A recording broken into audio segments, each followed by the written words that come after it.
I think it's really important for employers to be really upfront about work culture, benefits, what they're expecting, and for prospective employees to ask as many questions as they can upfront, and not to be Mm. afraid or shy of it, which I feel that I've seen people come out of their shell a bit instead of how it used to be, where it was just about saying the right thing to land the role.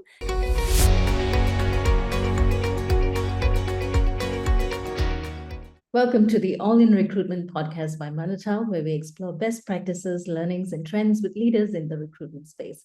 If you like our content, please subscribe to our channels on YouTube and Spotify to stay tuned for our weekly episodes. I'm your host, Lydia, and joining us today is Rajashree Chandramogan from Riot Games. Welcome, Shri. Good to have you with us today. Thank you for having me as well, Lydia, and hi to everyone who's listening and watching. So, Shri, tell us a little bit about your role in Riot Games. I understand that your area of focus is APAC currently, right? That's correct. So my current role is the HR business partner for Mhm. APAC Publishing Arm. I guess a lot of people would wonder what is HR business partnering all about. I try to keep it brief, but essentially, as a HR business partner, we are partnering with the pillar that we are working with to touch on anything that's got to do with people strategy. So that's Mm. from hiring all the way to performance management, learning and development, DEI, up till the exit. So anything that cuts across people in the pillar, this could also be an expansion in other countries.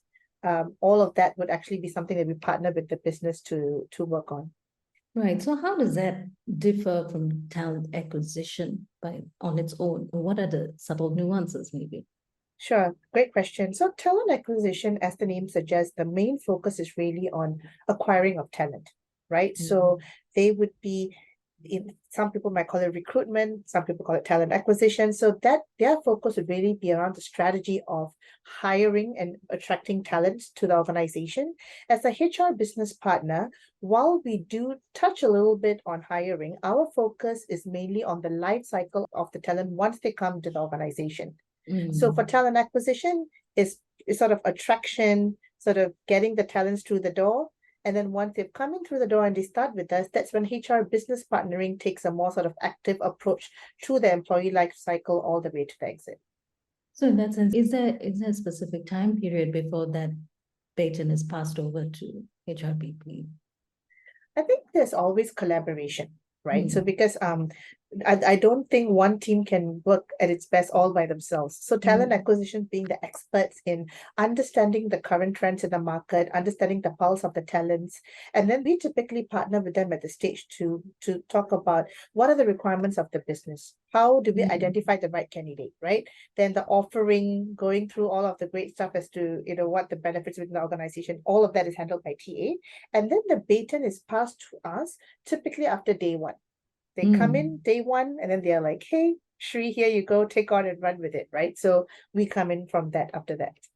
Right. And in the recent past, I mean, you've been with Riot Games, and as HRBP for this particular region, are there any observations you've made about talent availability? And as you said, how does that relate or how does that match with to business needs?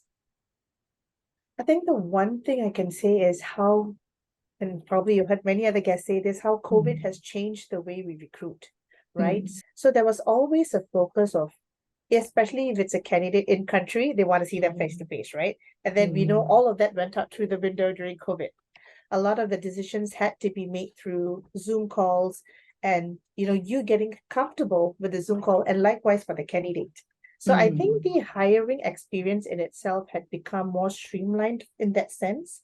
And it's also then more about what are the tools online to help you gauge the candidate better, right? So I also feel that over time period, a lot more interviews have come into play. Maybe what was a 3, 4 interview run may become 6 to 7 rounds, just to give the Mm. comfort to both parties that they're making the right decision. I think there's always the advantage of being there physically, but just to make sure that both parties feel comfortable that they have seen enough and they have made enough sort of data points to make a decision, more interview rounds have come into play. From a tech perspective, of course, you have, I would say, people making it through online tests. It Mm. could be APT testing. It could be so many other kind of case studies that you need to present. All of that has existed even before COVID, right? But I feel like more of those kind of case studies and work is done upfront during the interview process. Um, I think what has also been really interesting is that remote work is often a question that we get asked a lot. Yeah. And then for remote work now, we're kind of going into hybrid work arrangements. And I think it really then depends on the flexibility on both sides. Because I always say, as much as it is us choosing someone, it's about them choosing us as well, right? It's not just a Right. one-side decision. So I think it's really important for employers to be really upfront about work culture, benefits, what they're expecting, and for prospective employees to ask as many questions as they can upfront, and not to be afraid or shy of it, which I feel that I've seen people come out of their shell a bit instead of how it used to be, where it was just about saying the right thing to land the role, and it's now about what can you bring to the table to match what I'm bringing to the table. So that's some of the changes that I've seen, which I do see it to be positive, but going forward to the future, it goes back a lot to policies, benefits, and how we can be nimble and agile, right? I don't think there's a one size fits all approach. And it's about how do you share that with them. And to some extent, as a HRBP, it might even be going back to business to say, you can't be so rigid or traditional. What do you think we can do to make sure we get the right talents? And in terms of what candidates are looking for, right? Are there any specific expectations that come from them, especially in this particular field or publishing for the gaming industry, right? In this vertical? I think if I were to talk about specifically publishing, because as I'm not sure if many people know it, but publishing is really the sales and marketing arm. Then that's what we call publishing. So a lot of individuals in these roles, typically what they look for is what are the areas of growth, right? On the role and in terms of training as well. Because an area like marketing, for example, there's so many changes that you need to keep up with. There's so many different social media channels, and the traditional form may not necessarily work for the industry that we are in. So how do we stay updated and be doing the right thing? So a lot of the candidates tend to ask about on-the-job training, sort of what kind of support do you give for my intent to attend seminars outside of work, courses, all of those things. And then there's also always the concept of being in the region. So we're based in Singapore, but we cover APAC. So how do I get exposure to other locations? Because again, marketing in one country looks very different from another, just because of the types of channels that might be more popular, right? So it's also about candidates asking questions on exposure that they might get to add more tools to their cap, so to speak, right? Now, if I were to step away from that pillar, which is publishing, I think generally, like I mentioned earlier, what I'm hearing from candidates is more on what do we stand for? They want to see what is the impact of their work in terms of the hours that I put in, what will be the impact? For us, obviously, it is the game that comes out. It could be the community of players that we are building. In other cases, it may not be as clear. So I think people want to know the work that they're putting in, how does this translate into the vision and mission of the organization? So again, it requires us to be very transparent and vocal about areas of growth, areas of opportunities, so that we can ride through that journey together. And the third, which I think cuts across all organizations and industries, is again, a lot of people are looking for flexibility. And I think besides Riot Games, how are employers able to offer the flexibility, I think is key for us to be able to articulate. Like, for example, single moms, right? They want to be part of the workforce. But if you're going to be part of an organization that wants you to be strictly in the office from 9 to 7, how is that going to work for you? Maybe that may not be the right place for you, right? So it's really about what can we offer from benefits, policies perspective, and also training, on-the-job training. How do we allow them to scale their knowledge as well?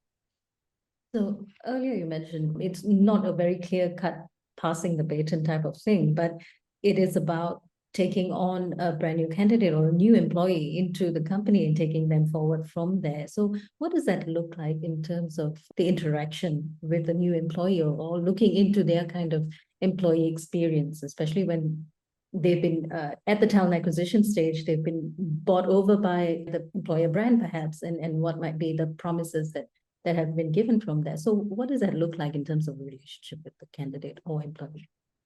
Onboarding is a journey where you break it down into 30, 60, 90 days and beyond, right? Because I think someone gets excited and they want to join an organization as the prospect of what it will bring to their career and what they think they can do for the company.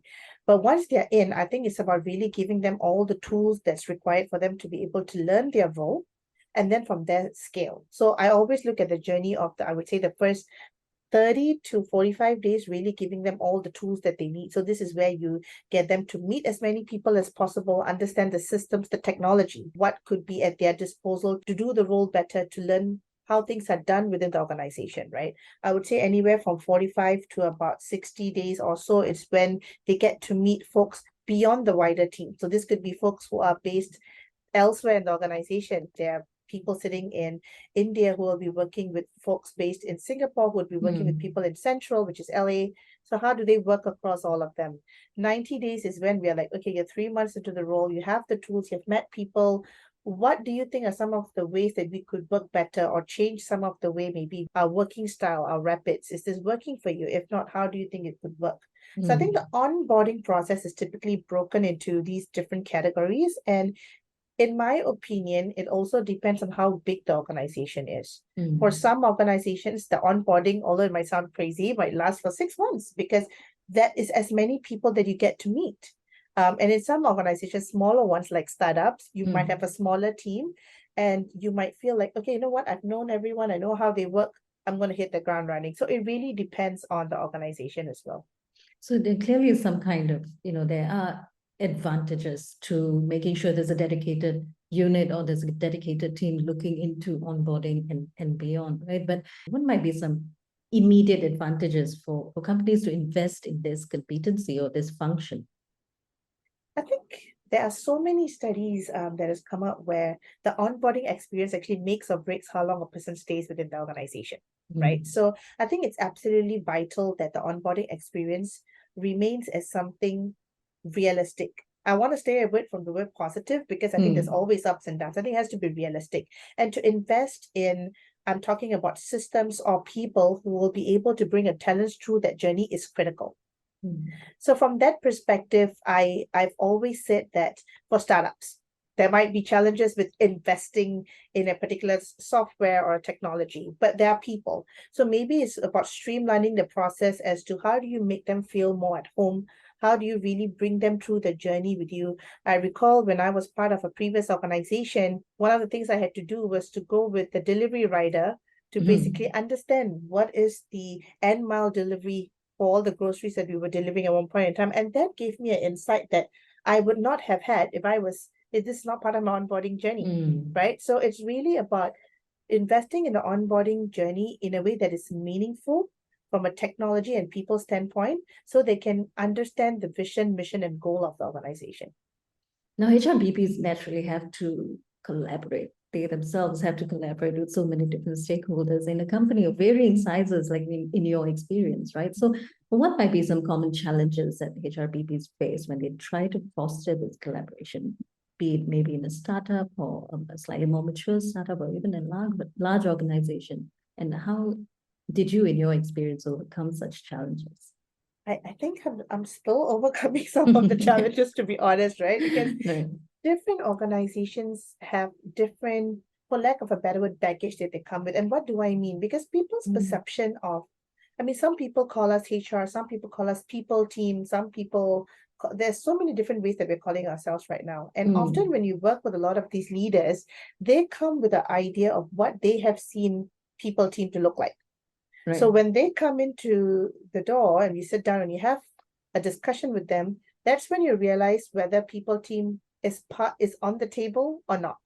And sometimes if you're not, you then work towards getting a seat at the table. So that's step one, right? Understanding where they're coming from, what their expectations are, and then getting yourself a seat at the table to make the decisions with business.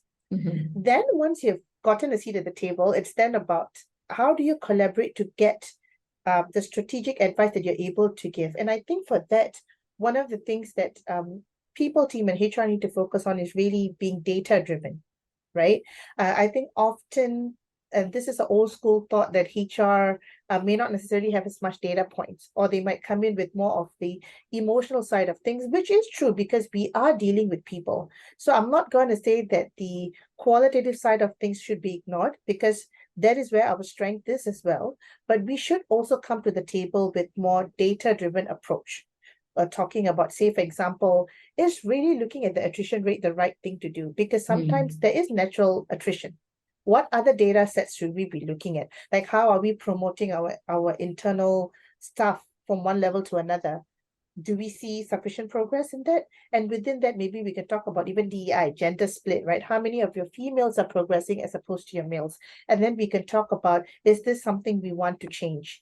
And then we can also then talk about when we are expanding in other locations and countries, how do we be hyper local?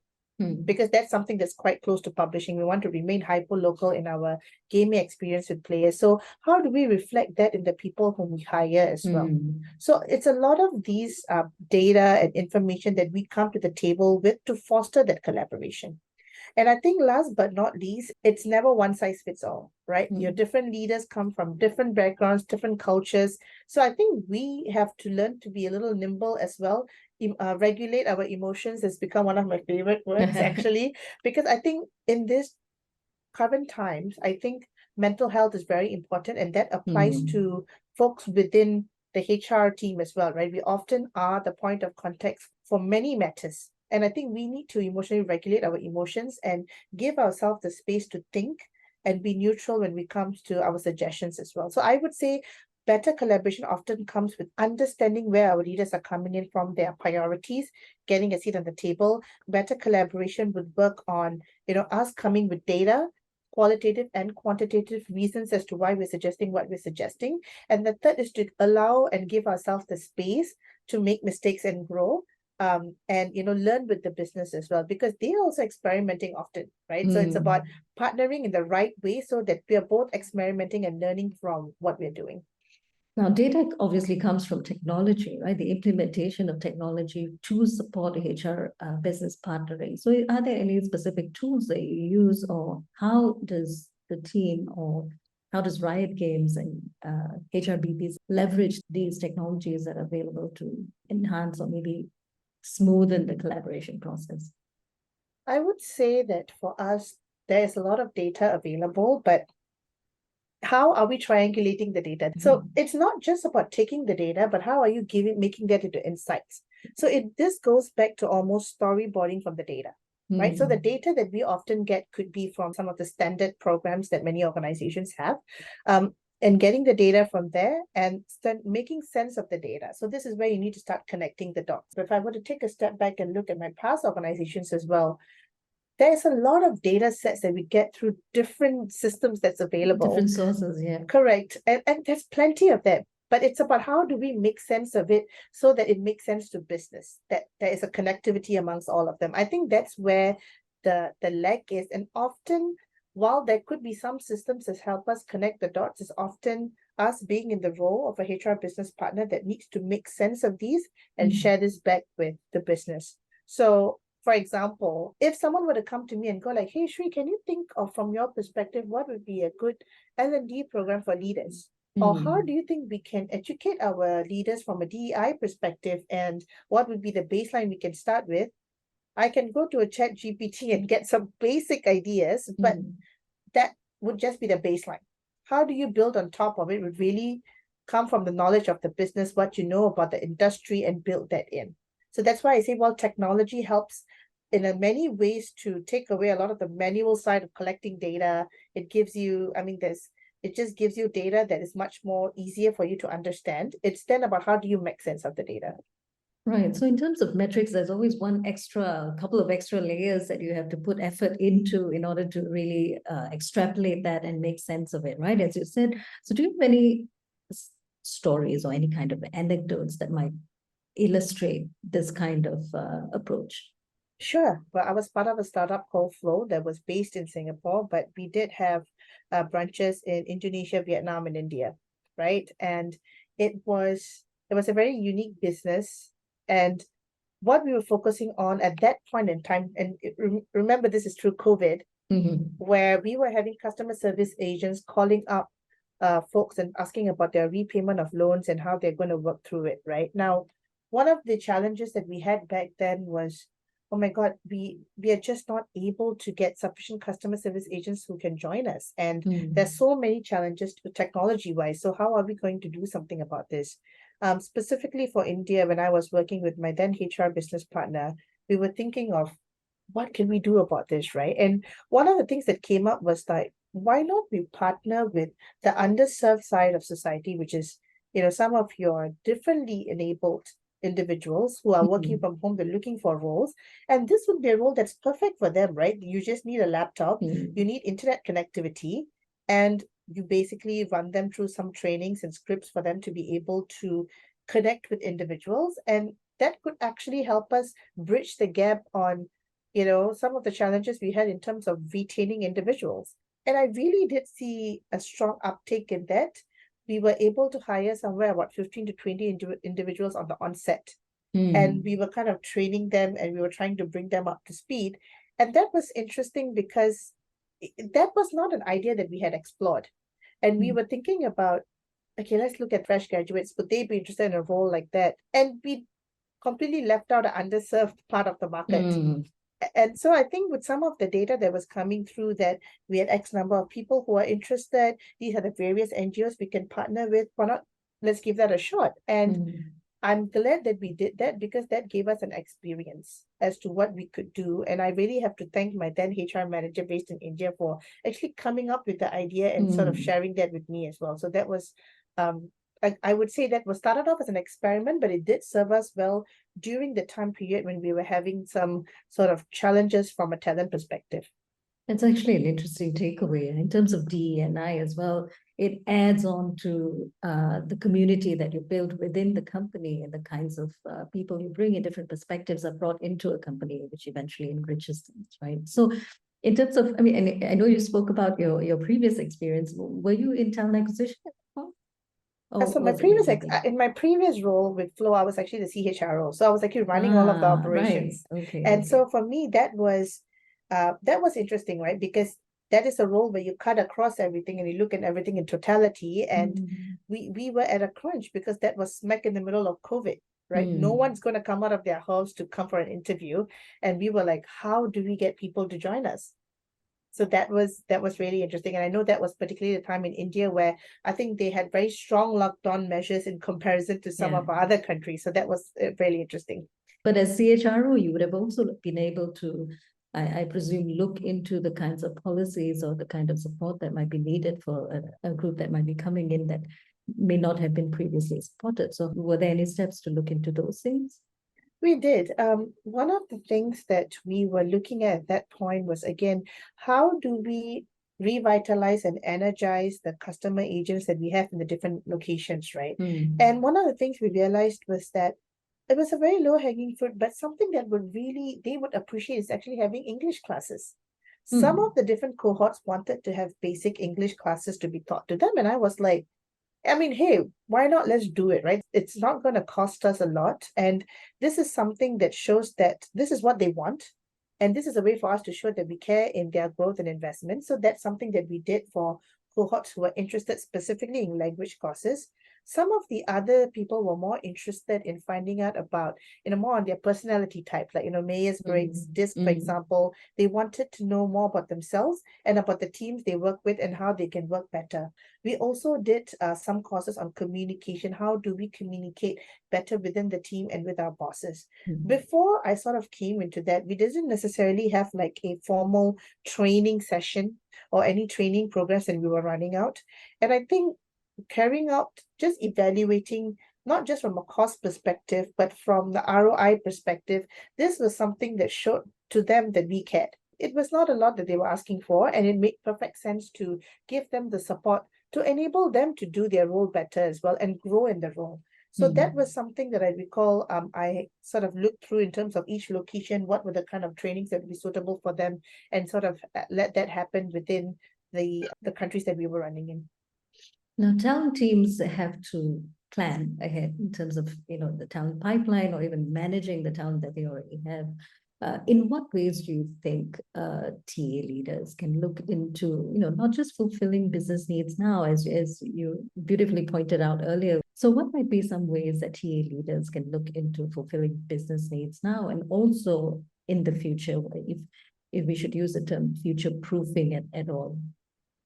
I think it always starts with understanding what the business is looking at in the next year, next 3 years, next 5 years, right? So As TA leaders, I think it's about getting the right people into the organization.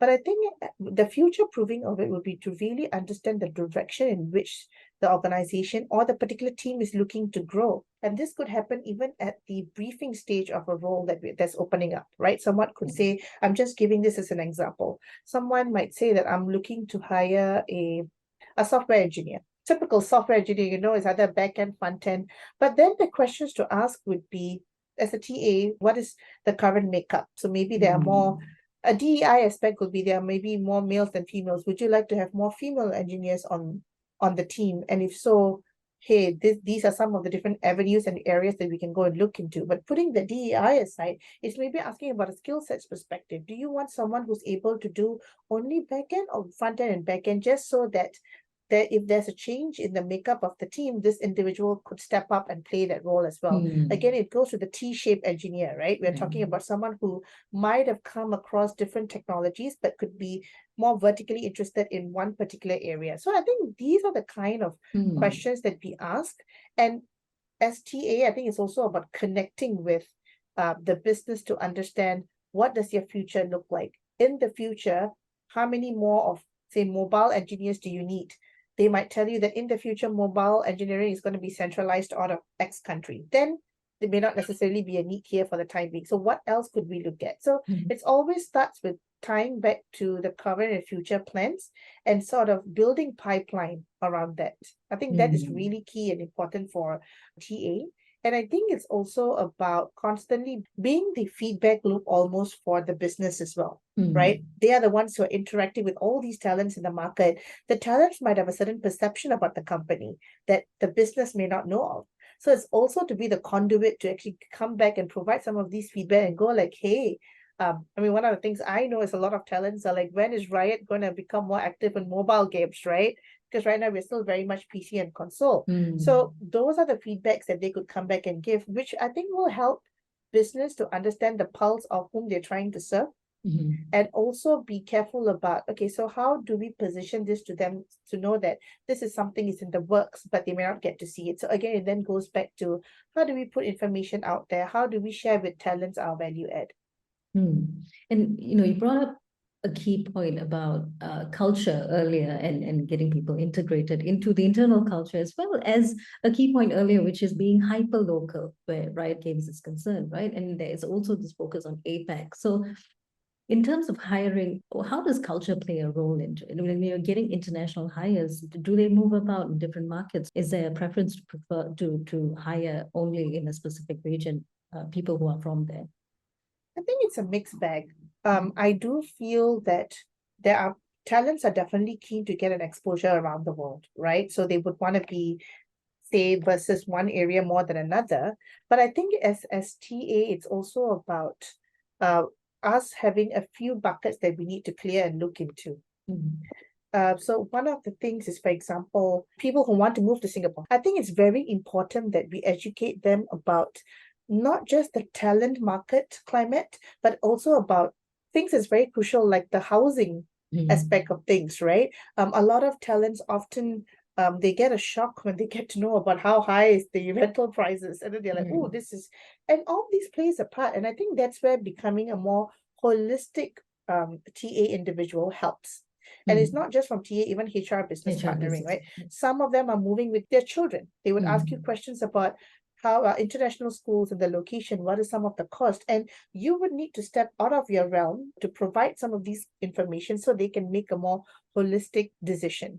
And I think there are certain requirements, though, of course, like you see, for example, in Japan, I think it might be interesting for them to actually, while they are open to hiring folks from abroad, I think there's still a strong reason to be able to find locals who will be able to fit into the role, just from a talent market perspective or from a culture perspective. So I think culturally, besides educating them on the company culture, it is very critical for us to talk to talents who are looking to relocate about the culture and the location that they're relocating into, so that they get a better understanding. There's so many sources that people can get information from, friends, family, all of that. But it is our responsibility to shed some light on some of the more challenging aspects, which they may not get to hear from others as well.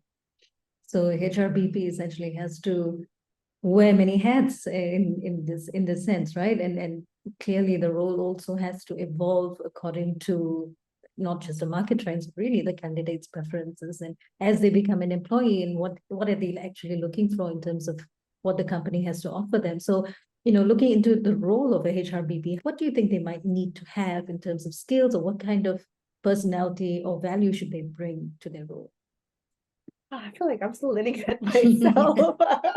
But I mean, if I were to say that, I think one of the things that I think a HR business partner needs to have on is the ability to look at different things and approach it in a manner that's on a case by case basis. I think sometimes when we are in other roles, it's easy to approach it with the same approach because it's not that it's being a cookie cutter, but the basics remain the same. But as a HR business partner, I think you need to focus each case with its own merit because you could be working in a different location, it could be with different set of principles, legislative, labor laws, and so many things, right? So I think Right. from that perspective, it's really critical that you come into the role while you're going to be an expert in some areas, be open to learn as well. I think APAC as a region is growing so much legislatively and is also so different from each other, Yeah. right? So you have to be open to learning and growing with the role.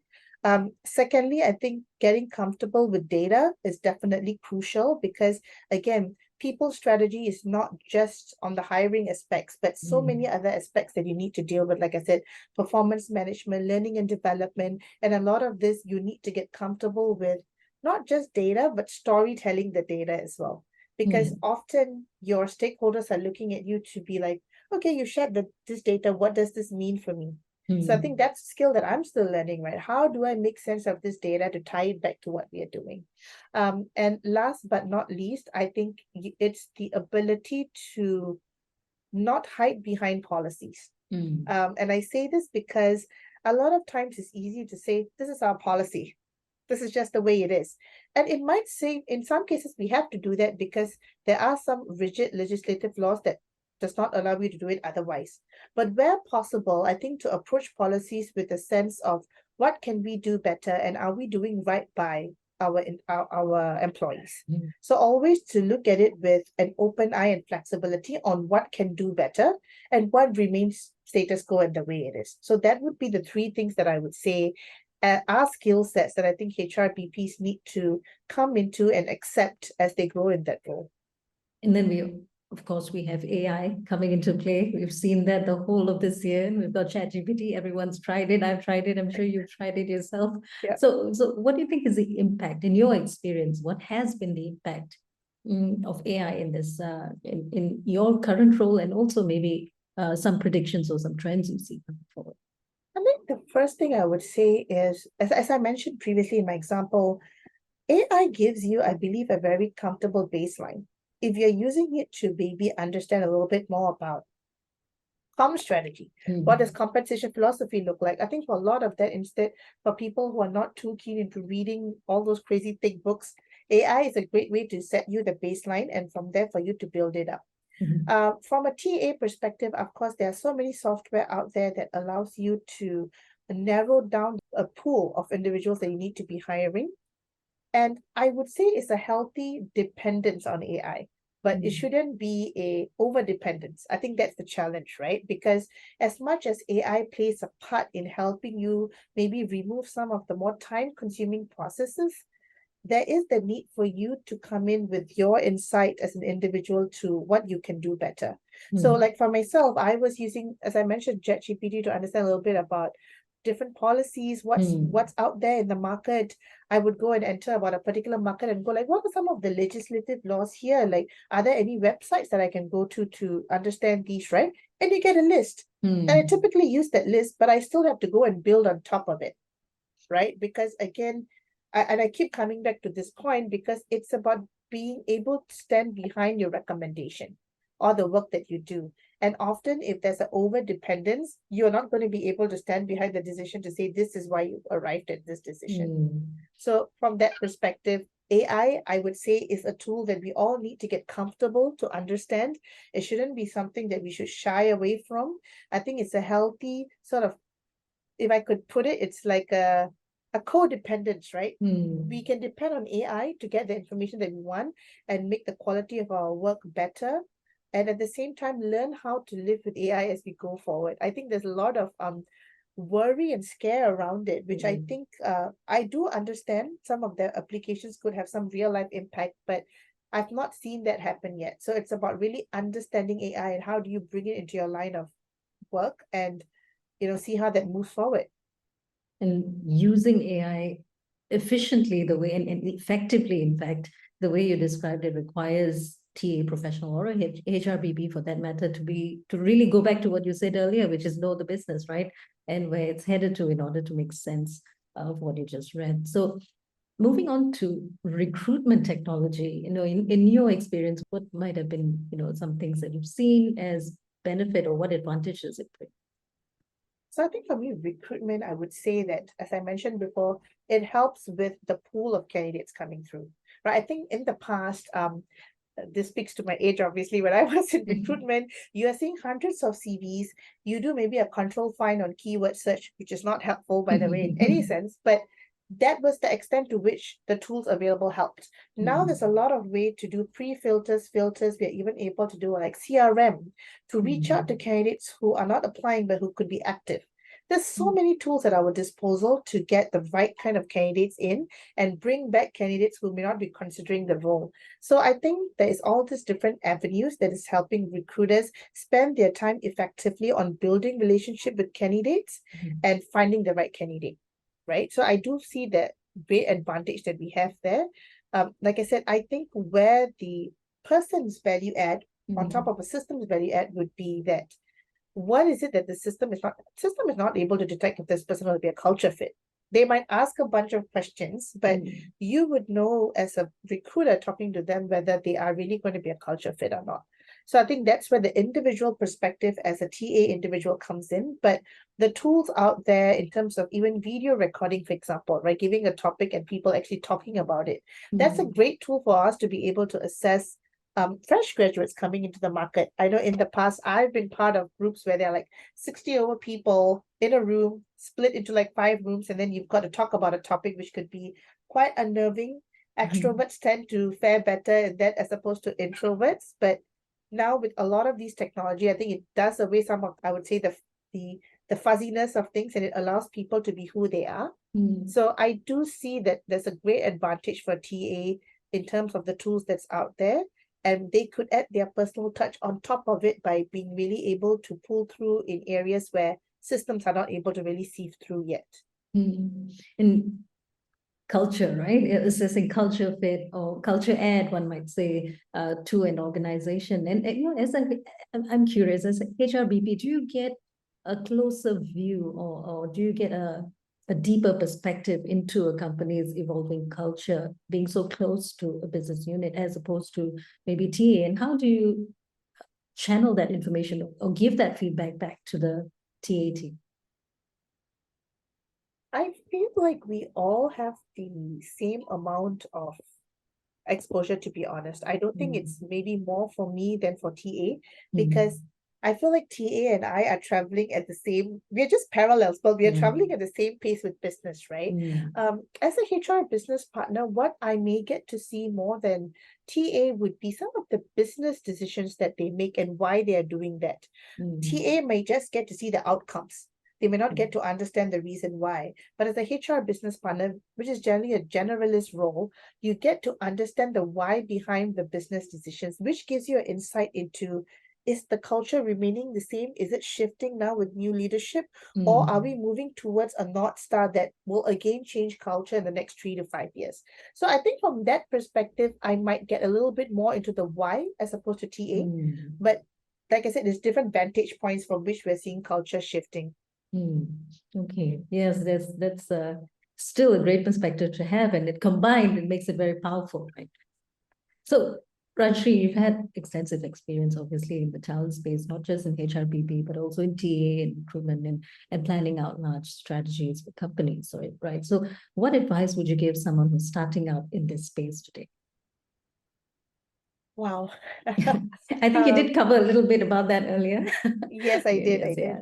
I think if I were to talk about, maybe I'll give two perspectives, right? I think regardless of whether you're a TA or you want to be a HR business partner, I think the advice I would give them is to explore different industries, right? Don't limit yourself to one industry thinking that that is the best industry. Like for me, I started off with banking, and then it was financial institutions.